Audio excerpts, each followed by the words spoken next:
Watu wengi wamekuwa wakiniuliza, sasa misingi ya kanisa lako ni ipi? Nikamwambia mimi nilikubali kutokukubaliana. Sijaasi wala sijagombana na mtu.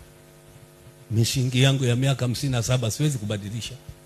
Maana hiyo ni Biblia.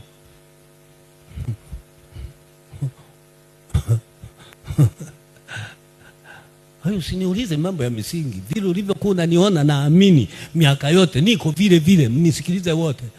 Nilivyofundisha naamini nini miaka yote niko vile vile, sijabadilika.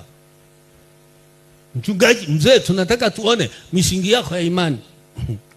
Wewe unayeniuliza swali hilo, sikutaki hata ukuona kichwa chako.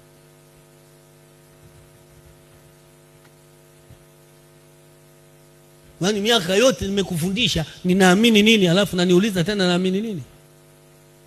Wengine wachungaji, usiniulize swali hilo.